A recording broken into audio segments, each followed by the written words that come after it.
Dia katakan dia serang itu kebijakan PDIP, betul. ya, silakan kita berdebat. Itu lebih mendewasakan kita. Jadi efektif atau tidak untuk elektabilitas dan popularitasnya di mata masyarakat? Kalau untuk sindir ini, orang masyarakat bisa mengatakan bahasanya, lu menyindir antara lu deh, lu kan yang sakit hati di antara lu gitu kan, lu sibuk sendiri aja deh, gue nggak peduli lah, kira-kira begitu. Oke, efektif? Tidak efektif. Dari segi komunikasi politik, sindir-menyindir tidak efektif, bahkan bisa balik menakar muka sendiri. Apa yang disebut komunikasi itu bumerang efek. Kalau saya boleh sarankan, ya saya kan dari sama Fadlizon teman gitulah, ya saya sarankan Bung Fadli mulai hari ini, mulai jam ini, mulai detik ini, ayo bicara konkret. Jangan masyarakat disuruh, kami sudah lengkap, itu di Kompas satu halaman penuh, susah kita bacanya begitu banyak gitu loh. Konkret. Memang itu seperti varian satu terang, bahasa terang gitu loh. Tinggal sekarang Bung Arif dan teman-temannya bagaimana mengcounter ini. Dengan Arif mengcounternya. Bahasa terang benerang varian Bu Siti. Bu Siti punya ini efektif atau tidak? Tidak. Tidak, Ustaz.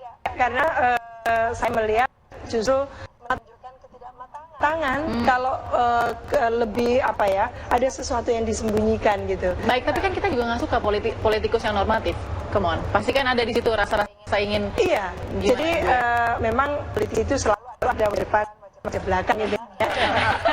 Nanti saya tanya Mas Arif, ya kapan wajah depan, kapan wajah belakang? Gimana Bu Siti terus? Efektivitas. Jadi kita inginkan memang sebetulnya eksplisit tadi, karena ini kan demokrasi itu adalah komunikasi yang efektif. Siapa yang bisa mendominasi atau merekankan dengan sangat bagus ya komunikasinya, tegas dan sebagainya, itu orang yang bisa mana kita percaya. Tapi kalau udah melipir, ini politik melipir gitu ya. Kan ikan Bu. Oke, saya kembali Bang Fadli. Tidak efektif Bang untuk Gerindra juga. Saya dengan segala hormat agak berbeda pendapat dengan bapak-bapak dan ibu Panas ya. Kira budaya itu lebih tinggi dari politik. Jadi politik itu harus menjadi subordinasi dari budaya kita.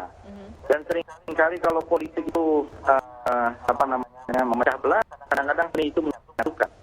Saya kira selera seni itu pada banyak politisi, baik di negara-negara maju zaman dulu sampai sekarang, itu akan menunjukkan bagaimana politik itu menjadi matang. Termasuk Soekarno juga orang yang sangat punya cita seni yang tinggi.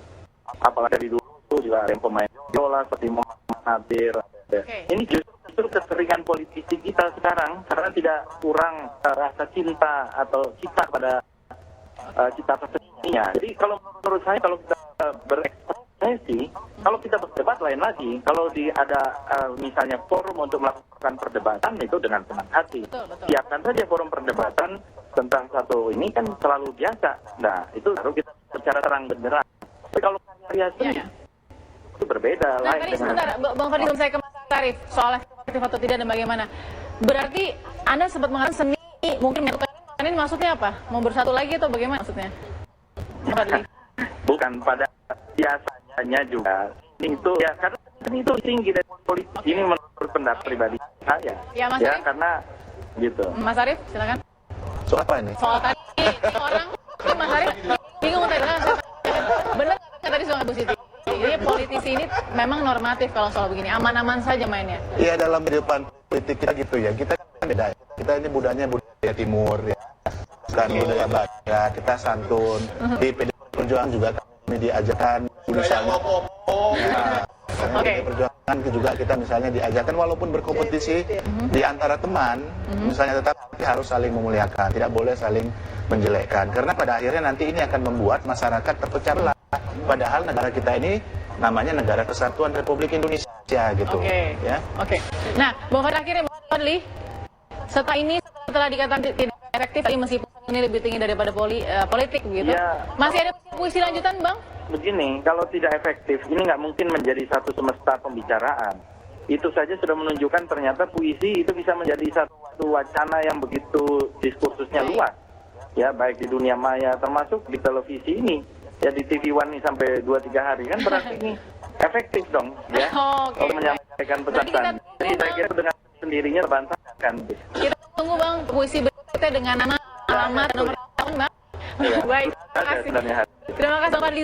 Kita tunggu nanti. Terima kasih Bang Fadli, terima kasih Prof. Hamdi dan Prof. Sita, Bu Siti. juga Mas Arief, terima kasih sudah di Apa Kabar Indonesia Malam. Kita artikan sendiri pemirsa, Anda menentukan hak pilihannya digunakan tadi ya untuk pemimpin-pemimpin yang benar. Baik, selamat malam, saya Bagus Menang, sampai jumpa.